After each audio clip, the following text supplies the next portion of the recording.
সাধারণভাবে ধরা হয় যে আপনার জয়লাভ হয়তো সময়ের অপেক্ষা বা না আপনার না না ক্যান্ডিডেট আমার খুবই মনে হয় না। সহজ, কিন্তু আমার কোথাও মনে হয় যে অ্যাকচুয়ালি আপনার লড়াইটা অনেক চোরা লড়াই।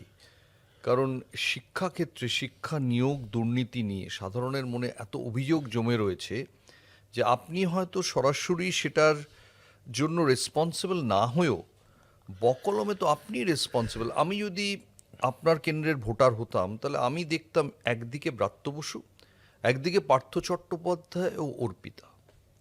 আপনারই একটা লেখা আমি পড়েছিলাম, পিটার রোবাক সুনীল গাভাস্কার সম্পর্কে লিখছেন যে সেঞ্চুরি হয়ে যাওয়ার পরেও একটা একদম অখণ্ড কনসেন্ট্রেশনে 101তম রানটার জন্য বলটা একই রকমভাবে খেলছেন। এই কথাটা এই কারণে পিটার রোবাকের কোটেশন গাভাস্কারকে নিয়ে উদাহরণটা দিলাম। তার কারণ হচ্ছে যে এইটা আমাকে অন্তত এই প্রশ্নটা 100 বার অন্তত ফেস করতে হয়েছে। এবার আমার কনসেন্ট্রেশন গাভাস্কারের মতো অতটা নয়, সেটা ফ্লাকচুয়েট করে।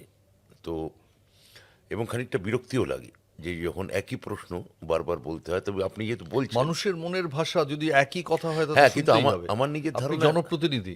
নিশ্চয়ই আমার আমার নিজের ধারণা, এটা মানুষের কাছে আমার বক্তব্যটা এটা এবার পুনরাবৃত্তি লাগবে আপনার, মানে যেহেতু এর আগে বেশ কয়েকবার আমি আমি এটা নিয়ে বলেছি।